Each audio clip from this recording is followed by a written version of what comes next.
দেখতে পারতেছো আমার আর সানি ভাইয়ের ব্লাড নেওয়া হইতেছে। এখানে আমাদের ব্লাড দিতে গাইজ খুব বেশি সময় লাগে নাই, সর্বোচ্চ 3 মিনিট হবে। 3 মিনিটের মধ্যেই 300 গ্রাম ব্লাড আমরা এখানে দিয়ে দিলাম। ওনাকে দেখতে এসে গাইজ মনটা একদম খারাপ হয়ে গেল। ওনার পায়ের অবস্থাটা এতটাই খারাপ গাইজ, মানে কোনোভাবেই ওনার পাটা রাখা সম্ভব হবে না। হ্যালো এভরিওয়ান, আসসালামু আলাইকুম, নমস্কার। কেমন আছেন আপনারা সবাই? আশা করতেছি আপনারা সবাই ভালো আছেন, আমি অনেক বেশি ভালো আছি। আজকে গাইজ অনেক সকাল সকাল ঘুম থেকে উঠে বের হয়ে পড়লাম বাসা থেকে একটি মহৎ কাজের উদ্দেশ্য নিয়ে। আমরা কি সেই মহৎ কাজের উদ্দেশ্য নিয়ে বাসা থেকে বের হলাম গাইজ? অ্যাকচুয়ালি গাইজ আজকে আমরা যাইতেছি আগরতলা জিবি হাসপাতালে একজন মানুষকে ব্লাড ডোনেট করতে। কাকে আমরা ব্লাড ডোনেট করতে যাইতেছি গাইজ, আপনারা ভিডিওটা সম্পূর্ণ দেখলে সবকিছুই জানতে পারবেন। আর এই মুহূর্তে গাইজ আমরা পানিসাগর রেলওয়ে স্টেশনে রয়েছি, ট্রেনের জন্য অপেক্ষা করতেছি। কথা বলতে না বলতে গাইজ ট্রেনও চলে আসছে, আপনারা দেখতে পারতেছেন। ট্রেন আসার সাথে সাথে গাইজ আমরা ট্রেনের মধ্যে উঠে পড়লাম। এবার দেখতে পারতেছেন ট্রেন ছেড়ে দিয়েছে, আর এইদিকে দেখতে পারতেছেন আপনারা সানি ভাই বসে আছে। আর অ্যাকচুয়ালি গাইজ আজকে আমরা ব্লাড ডোনেট করতে আমি আর সানি ভাই যাইতেছি না, আমাদের সাথে আরো অনেকজন রয়েছে। এখানে আপনারা যাদেরকে দেখতে পারতেছেন সবাই যাইতেছে ব্লাড ডোনেট করতে। অ্যাকচুয়ালি আমরা যাইতেছি গাইজ 8 জন, তাদের মধ্যে 6 জন ব্লাড ডোনেট করবে। অ্যাকচুয়ালি গাইজ আমরা যেই মানুষটাকে ব্লাড ডোনেট করতে যাইতেছি ওনার অনেকটা ব্লাডের প্রয়োজন, সেজন্য আমরা আজকে অনেক বেশি মানুষ যাইতেছি ওনাকে ব্লাড দেওয়ার জন্য। আর এই বিষয়টা নিয়ে আমাদের এসএইচ পরিবারে অলরেডি একটা ভিডিও আপলোড করেছি।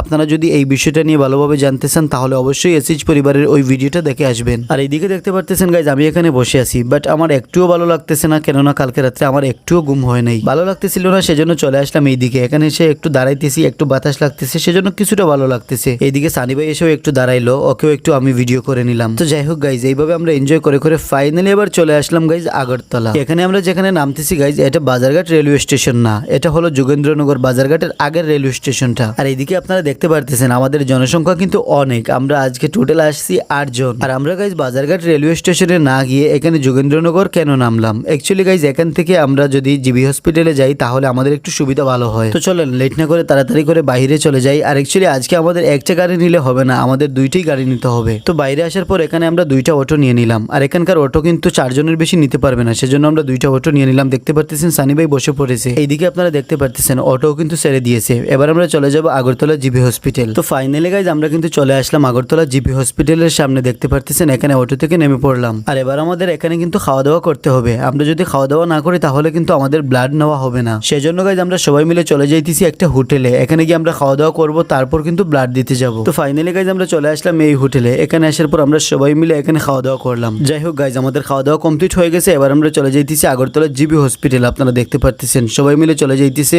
আমি পিছনে আসি ভিডিও করতেছি। তো এবার আমরা গাইজ সবাই মিলে চলে আসলাম ওইদিকে। এখানে আসার পর আমরা সবাই মিলে একটু রেস্ট করতেছি। এখানে কিছুক্ষণ রেস্ট করার পর গাইজ আমরা চলে যাব ব্লাড ব্যাংকে ব্লাড দেওয়ার জন্য। এবার দেখতে পারতেছেন আমরা সবাই মিলে চলে আসলাম ব্লাড ব্যাংকে। এখানে আসার পর আমরা একসাথে 4 জন চলে আসলাম ভিতরে ব্লাড দেওয়ার জন্য। এখানে আসার পর আমাদের ফার্স্ট টাইম ওয়েট চেক করা হলো, তারপর আমাদের ব্লাড টেস্ট করা হলো। এইভাবে গাইজ আমাদের এক এক করে সবার ব্লাড টেস্ট করা হলো, আমাদের ফর্ম ফিল আপ করা হলো। এইসব সবকিছু কমপ্লিট করে আমরা চলে আসলাম ওই দিকটাতে। এখানে আসার পর ভাই দেখতে পারতেছো এখানে শুইতেছেন। তো যাই হোক এখানে আমরা কিছুক্ষণ ওয়েট করলাম, তারপর ফাইনালি আমরা চলে আসলাম ব্লাড দেওয়ার জন্য। দেখতে পারতেছো আমার আর সানি ভাইয়ের ব্লাড নেওয়া হইতেছে। এখানে আমাদের ব্লাড দিতে গাইজ খুব বেশি সময় লাগে নাই, সর্বোচ্চ 3 মিনিট হবে। 3 মিনিটের মধ্যেই 300 গ্রাম ব্লাড আমরা এখানে দিয়ে দিলাম। ব্লাড দেওয়া কমপ্লিট করার পর গাইজ স্যার আমাদেরকে বলেছেন এখানে 1 ঘন্টা ওয়েট করার জন্য। তো যাই হোক আমরা 1 ঘন্টা ওয়েট করে নাই, অল্প কিছুক্ষণ ওয়েট করার পর এবার আমরা এখান থেকে ফাইনালি বের হয়ে গেলাম। এবার আমরা চলে যাবো গাইজ আমরা যেই মানুষটাকে ব্লাড দিয়েছিলাম ওই মানুষটাকে দেখতে। দেখতে পারতেছো গাইজ ফাইনালি চলে আসলাম আমরা ওই মানুষটাকে দেখতে। ওনাকে দেখতে এসে গাইজ মনটা একদম খারাপ হয়ে গেল। ওনার পায়ের অবস্থাটা এতটাই খারাপ গাইজ, মানে কোনোভাবেই ওনার পাটা রাখা সম্ভব হবে না। আজকেই বিকালে গাইজ ওনাকে ব্লাড দেওয়া হবে, তার পরের দিনই কিন্তু ওনার পাটা কেটে ফেলা হবে। এই বিষয়টা গাইজ আমি যতটুকু নর্মাল বলতেছি যে মানুষটার পা কাটা হবে, তার জন্য কিন্তু একদমই নর্মাল বিষয় না। এতদিন একটা মানুষের পা ছিল,